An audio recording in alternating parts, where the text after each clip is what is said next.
Hello प्यारे students, कैसे हैं आप लोग। उम्मीद आप लोग मजे में होंगे। हर दिन की तरह मैं पंडित सर आपका फिर से इस चैनल पर स्वागत करता हूं। आज का यह वीडियो क्लास 9th का मैथमेटिक्स में पहला चैप्टर संख्या पद्धति, और उस संख्या पद्धति का आज हम लोग एक्सरसाइज 1.2 पढ़ने वाले हैं, जिसमें कि हम लोग पिछले वीडियो में हम लोग 1.1 तक पढ़ चुके हैं। अगर आप लोग नहीं देखे तो जाकर मेरा पिछला वीडियो देखिए, तब जाकर आपका अगला वीडियो भी बेहतर रूप से समझ में आएंगे। तो चलिए बिना समय गवाए आज का क्लास स्टार्ट करते हैं। प्रश्नावली 1.2 में आपका पहला सवाल है, कहता है कि नीचे दिए गए कथन सत्य हैं या असत्य हैं, कारण के साथ अपने उत्तर दीजिए। इस टाइप का सवाल आपको पहले भी हम बता चुके हैं, किस तरह से आपको सही को सही करना है, किस तरह से आपको गलत को गलत करना है, एकदम कारण के साथ बताना है। आइए शुरू करते हैं, इसको हम हल करने जा रहे हैं। 1 नंबर का पहले प्रश्न लेते हैं। 1 नंबर को क्या पहले पढ़ते हैं। कहता है प्रत्येक अपरिमेय संख्या एक वास्तविक संख्या होती है। ये बात बिल्कुल क्या है, सही है, सही है। ये क्या है, सही है। यहाँ पे लिखेंगे सत्य है। ये क्या है, अब सत्य है तो क्यों, क्योंकि प्रत्येक अपरिमेय संख्या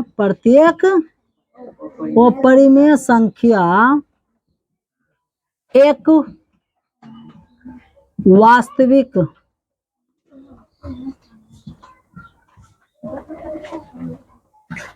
संख्या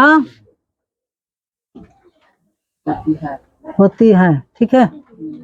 अब कहोगे सर जी तो सेंटेंस खाली लिख दिए, अब रीजन बताइए ना कैसे ये सत्य। देखिए आपको पता है अपरिमेय संख्या कैसे कैसे हो सकते हैं। सुनो, सबसे पहले अपरिमेय संख्या का उदाहरण अगर लिया जाए, बातें नहीं करो। अगर अपरिमेय संख्या को आप क्यू ले लीजिए, क्या ले लीजिए, आर, क्यू, सॉरी क्या लेते हैं, क्यू। चलो लिखिए देते हैं, कथी ज्यादा दिमाग लगाइएगा। अपरिमेय संख्या का अगर आप उदाहरण लेना चाहेंगे क्या क्या ले सकते हैं आप, √2 ले सकते हैं क्या, √2 ले सकते हैं क्या, पाई ले सकते हैं क्या, और √7 ले सकते हैं, ले लीजिए जी। अब हम आते हैं वास्तविक पर, किस पर, वास्तविक संख्या। तो वास्तविक संख्या हम जानते हैं क्या क्या सकते हैं, 1/2 भी आ सकता है, 0 भी आ सकता है, √2 भी आ सकता है, √7 भी आ सकता है क्या।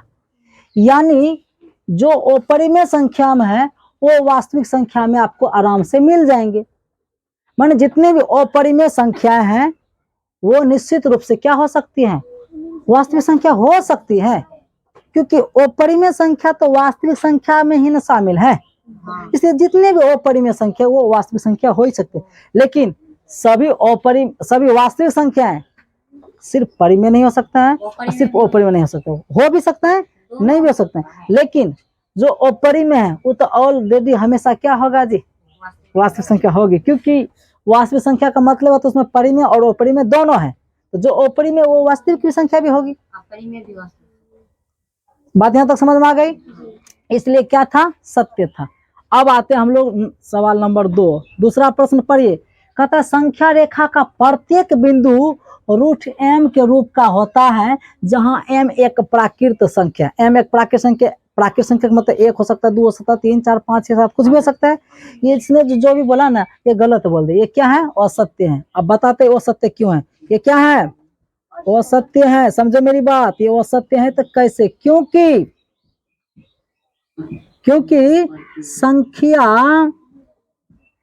संख्या रेखा का प्रत्येक बिंदु √m के रूप का नहीं होता है। हाँ होता है और नहीं भी होता, दोनों बात है। समझे मेरी बात, हो भी सकता है और नहीं। ये तो ऐसे बोलते जैसे लगता है कि सब बिंदु जो है ना √m के रूप करते हैं, गलत ना बोल दीजिए, सब नहीं हो सकता है जी। हाँ कुछ होता है और कुछ नहीं होता है। उदाहरण के तौर पर आपको समझाते हैं, संख्या रेखा है, ठीक है, बीच में आपको कहीं पे 0 देना होता है, आपको पता नहीं सब बातें। इधर -1 लिखते हैं, -2 लिखते हैं, इधर आप 1 लिखते हैं, 2 लिखते हैं, 3 लिखते हैं। तो आपको पता है कहीं पे आप √2 भी लिख सकते हैं, उससे कोई दिक्कत है, या √3 या √5 भी आप लिख सकते हैं। कहीं पर आपको पता है -1/2 भी लिख सकते हैं। संख्या रेखा पर इस तरह से आप कई संख्या को आप धर सकते हैं। यानी वहां पे बिना रूट वाला भी रह सकता है, बट्टे वाला भी रह सकता है, दशमलव वाला रह सकता है, बिना दशमलव वाला रह सकता है। यानी संख्या रेखा पर कोई भी वास्तविक संख्या निरूपित किया जा सकता है। और यहाँ पे बोला कि सिर्फ रूट m के रूप का प्रत्येक बिंदु होता है, तो क्या उसने गलत नहीं बोल दिया क्या? संख्या रेखा पर आप लोग 8 क्लास में 7 क्लास में भी पढ़े होंगे, संख्या रेखा पर कैसे हम 3/7 या 1/2 इस तरह की संख्या को दर्शाते थे ना। तो संख्या रेखा पर तो कई तरह की संख्या हो सकती है। यहाँ बोल रहा है कि नहीं सिर्फ रूट m के रूप का होगा, तो उसने ये बात क्या बोल दी? गलत बोल दी, ये सही नहीं है। चलिए अब आगे बढ़ते हैं। आपका तीसरा सवाल है, ध्यान दीजिएगा, प्रत्येक वास्तविक संख्या एक अपरिमेय संख्या होती है। ये भी क्या है? गलत है। ये भी क्या है? एक गलत है। अब उदाहरण इसको समझाते हैं। ये लिखेंगे ओ सत्य, ये क्या है? ओ सत्य है, क्योंकि प्रत्येक माने एक तरफ से सब, प्रत्येक जितना भी है, जितना भी वास्तविक संख्या है, जितना भी वास्तविक संख्या है, क्योंकि प्रत्येक वास्तविक संख्या एक अपरिमेय संख्या, एक अपरिमेय संख्या हो भी सकता है, हो भी सकती, दीजिए संख्या स्त्रीलिंग रूप होता है, हो भी सकती है या नहीं भी हो सकती है। अब बात समझ में आई? जैसे फिर इसी में एग्जांपल देंगे, एकदम पूर्ण आपको सेटिस्फाइड करके समझेंगे। जैसे 5 एक वास्तविक संख्या है, 5 एक वास्तविक संख्या है, लेकिन वो परिमेय संख्या नहीं है। बात समझ में आई जी? यही हुआ रीजन, क्योंकि अगर 5 एक अपने में से 5 ले लिए तो 5 तो एक वास्तविक संख्या है। अब जो वास्तविक संख्या तो उसको अपरिमेय होना चाहिए, यही ना उसका कहना है। तो कहाँ हुआ? 5 तो वास्तविक संख्या है, लेकिन 5 परिमेय भी है, 5 वास्तविक भी है, लेकिन 5 अपरिमेय नहीं है। तो सब में लागू नहीं ना हो सकता है जी। हाँ, जैसे √3 एक वास्तविक संख्या भी है और अपरिमेय संख्या, यानी ये कहते हैं कि कुछ वास्तविक संख्याएं अपरिमेय संख्या हो सकती है। तो ये बात बिल्कुल क्या हो जाती? सही हो जाती। लेकिन अब प्रत्येक बोल दिए, यानी जितने भी वास्तविक संख्याएं सब अपरिमेय होती हैं, इसलिए इसकी बातें क्या हो गई? गलत हो गई। उम्मीद आप लोग एकदम सेटिस्फाइड हो गए होंगे। तो चलिए, अगर आप समझ गए तो इसका आप स्क्रीनशॉट ले सकते हैं। चलिए अब आपका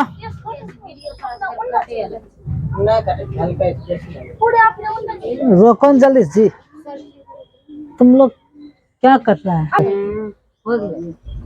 चलिए आपका दूसरा सवाल है, क्या सभी धनात्मक पूर्णांकों के वर्गमूल अपरिमेय होते हैं? यदि नहीं तो एक ऐसी संख्या के वर्गमूल का उदाहरण दीजिए जो एक परिमेय संख्या। कहता है क्या सभी धनात्मक पूर्णांक के वर्गमूल अपरिमेय होते हैं क्या? अगर हाँ, क्या बोल रहे हैं? अगर नहीं तो एक ऐसी संख्या का आप उदाहरण देकर बताइए जो कि परिमेय होता है। तो हम तो इसका बोलेंगे, चलो ध्यान दीजिए, रहने दिए, जो जैसे आता आने दो, ठीक है। यहाँ पे लिखेंगे इसका जवाब जो होगा, कहता है क्या सभी धनात्मक पूर्णांक के वर्गमूल अपरिमेय होते हैं? सीधे बोलेंगे नहीं। क्या बोलेंगे? नहीं, नहीं, नहीं, सभी धनात्मक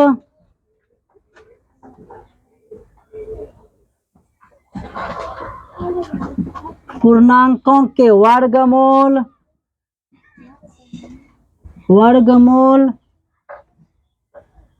अपरिमेय नहीं होते हैं। पूछ रहा था क्या सभी धनात्मक पूर्णांकों के वर्गमूल अपरिमेय होते हैं? तो आपका जवाब होगा नहीं, सभी धनात्मक पूर्णांकों के वर्गमूल अपरिमेय नहीं होते हैं। हाँ, अपरिमेय भी होते हैं और परिमेय भी, तो दोनों होते, तो उससे एक के बात में बोल देते हैं।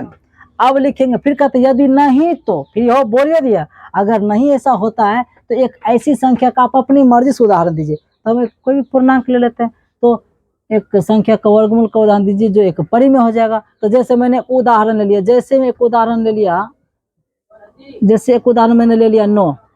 जैसे 9 एक क्या है, पूर्णांक है ना जी। अरे भाई 9 एक पूर्णांक है, 9 एक पूर्णांक है तथा जिसका, जैसे 9 एक पूर्णांक है तथा जिसका वर्गमूल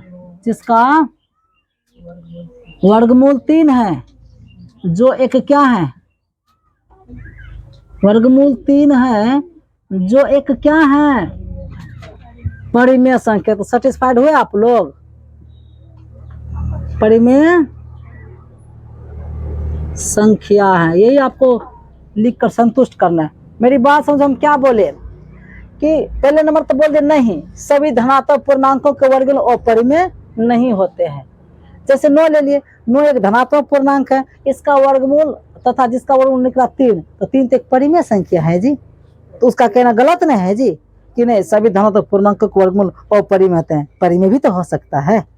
हाँ, कुछ ऐसे भी पूर्णांक, जैसे मैंने लिया √7 लिए, अब 7 का पूरा पूरा वर्गमूल निकलेगा तो अपरिमेय हो जाएगा, तब तो बात सही है। लेकिन कुछ कहता तो हमेशा सही होता, लेकिन अब क्या बोलते हैं, प्रत्येक या सभी। भाई प्रत्येक सभी कीजिएगा तो हम मान नहीं देंगे, इसलिए बात क्या थी, गलत। उम्मीद है जैसा प्रश्न है उस हिसाब से उसका जवाब देते जा रहे हैं। चलिए अब हम आगे बढ़ते हैं सवाल नंबर 3 में। चाहे तो आप इसका स्क्रीनशॉट ले सकते हैं, स्पीड रखिए।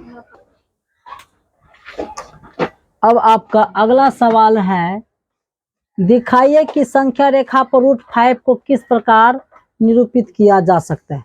संख्या रेखा पे अभी तक हम लोग पूर्णांक को दिखाए हैं। संख्या रेखा पर आप लोग 7, 8 में पढ़े होंगे, संख्या रेखा पे कैसे हम भिन्न संख्या को भी निरूपित कर सकते हैं। आज जो हम लोग सीखने वाले हैं वो सीखने वाले हैं कि अब कैसे संख्या रेखा पर हम रूट वाले संख्या को अर्थात अपरिमेय संख्या को भी निरूपित कर सकते हैं। आइए सीखते हैं। देखिए सबसे पहले आप लोगों को हम एक संख्या रेखा बना के समझाते हैं।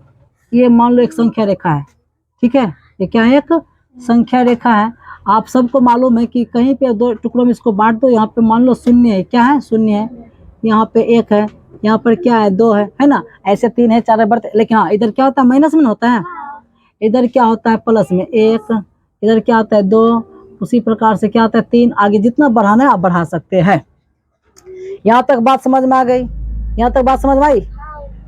अब देखिए कुछ प्रॉब्लम है क्या? चलो ध्यान दीजिए।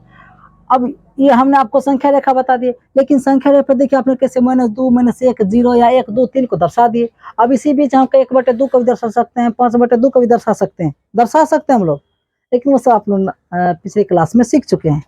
लेकिन आज जो आप लोग सीखने वाले हैं कि आज संख्या रेखा पर √5 को दर्शाना है। √5 दर्शाना थोड़ा सा जटिल है भाई, हम डायरेक्ट कहाँ पे हम रखेंगे, कोई आइडियाज है? संख्या रेखा को हम कहीं भी रख देंगे। ये लेकिन ये स्पष्ट है कि √5 का जो वर्गमूल आता है 2 दशमलव समथिंग आता है, 2 कुछ आता है, ये स्पष्ट है कि वो 2 और 3 के बीच होगा। समझो मेरी बात, √5 जब भी होगा ये कहाँ पाएगा, 2 और 3 के बीच में आएगा, क्या कि √5 का मान था 2 दशमलव कुछ, ठीक है। तो वो जो आएगा जब भी आएगा 2 और 3 के बीच में आएगा, लेकिन कहाँ पाएगा एग्जैक्ट ये हमें मालूम नहीं है, वही तो मालूम करना है। अब सही रूप से वो कहाँ पे होगा ये मालूम करने के लिए आपको थोड़ा सा पिछली क्लास याद करना पड़ेगा। आपको क्या करना है, यहाँ से यहाँ तक की दूरी को ऐसा दूरी दे ले, कितना है, 2 है जी, यहाँ से तक की दूरी क्या है, 2 दिया है।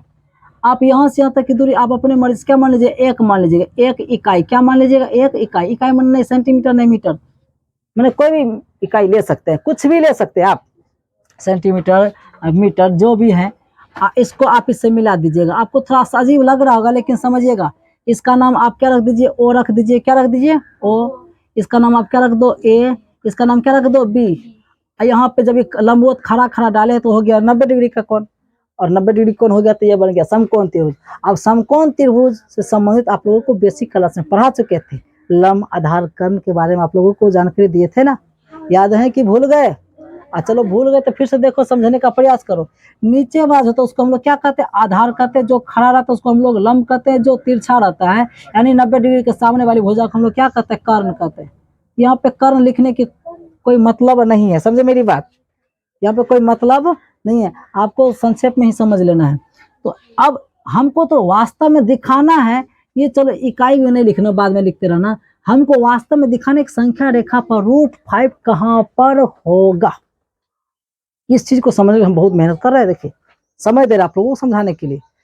अब लिखेंगे, अच्छा सर ये क्यों माने हैं, देखो इधर से मैंने 2 इसलिए माने हैं कि यहाँ से तक दूरी 2 है, 2 इकाई है, और ऊपर 1 ही क्यों माने, ये कोई मतलब हुआ, आप कुछ भी मान लीजिएगा। आज तक हम सुने कि x y मानते हैं, आप अब अंकों को मानने लगे हैं क्या। देखो यहाँ से यहाँ तक 2 मान है, यहाँ से यहाँ तक 1 मान है, इसका रीजन है, आप लोग कभी समझ में नहीं आएंगे, जब कुछ बताएंगे तब समझ आएगा। देखिए ये आपका हो गया क्या चीज, आधार, ये हो गया आपका लंब। कर्ण बराबर को सूत्र संक्षेप में बता दे फटाफट, सूत्र होता है √100 लंब स्क्वायर प्लस आधार स्क्वायर, होता है कर्ण।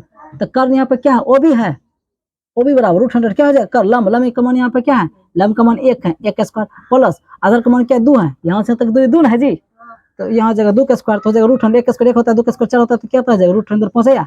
हमको √5 जलाना है, समझे कि नहीं मेरी बात को, हमको √5 लाना है, इसलिए ऐसा किए। हालांकि किसी चीज को फिर हम लिखने वाले हैं, इसको डिलीट कर देते हैं, समझे मेरी बात, समझो। यहाँ पे लिखेंगे माना कि, कुछ हम लोग माने हैं जी, यहाँ पे लिखेंगे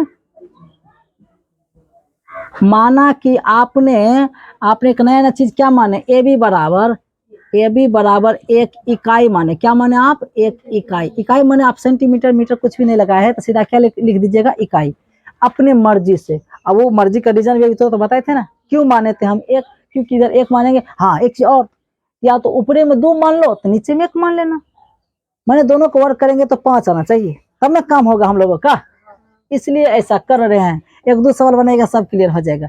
ये हो गया। तथा ओ ए बराबर तब क्या हो जाएगा 2 इकाई, देखिए दिख रहा है ना आपको 2 इकाई, और ओ भी हमको मालूम नहीं है, ओ भी हमको मालूम नहीं है, वही तो मालूम करना है। लिखेंगे तब आपका ओ भी बराबर क्या है, वाट है, माने यहाँ से यहाँ तक की दूरी क्या हुआ अभी मालूम हमको नहीं है, तो लिखेंगे चूंकि हम जानते हैं वो कर्ण बराबर सूत्र होता है √अंडर लंब स्क्वायर प्लस आधार स्क्वायर सूत्र होता है। यहाँ पे कर्ण क्या है भाई, ओ भी है, कर्ण ओ भी है ना जी, यहाँ से तक दूरी ओ भी है बराबर √अंडर, आप लोग खुद बताओ लंब क्या है, लंब जो खड़ा ए भी है, आप ए बी का स्क्वायर करोगे प्लस आधार, आधार ओ से लेके ए तक है, आधार क्या है यहाँ पे ओ ए है, इसका भी स्क्वायर करेंगे, समझो मेरी बात। अब ओ बी बराबर √अंडर, ए बी का मान 1 है तो 1 का स्क्वायर, ओ ए का मान 2 है तो 2 का स्क्वायर करेंगे, ओ बी बराबर √अंडर 1 का स्क्वायर 1 आएगा, 2 का स्क्वायर 4 आएगा, ओ बी बराबर कितना आ गया √अंडर 5। अच्छा इसका मतलब ये हमें पता चला ओ से लेकर के बी तक की दूरी कितना है, √अंडर 5 है। अब हम समझ गए कि ये दूरी कितना है आपका, √अंडर 5 है, माने यहाँ से लेकर यहाँ तक की दूरी क्या निकलेगा √अंडर 5, लेकिन हमें √अंडर 5 कहाँ पर दिखाना है, संख्या रेखा पर, वो तभी संख्या रेखा पर है नहीं।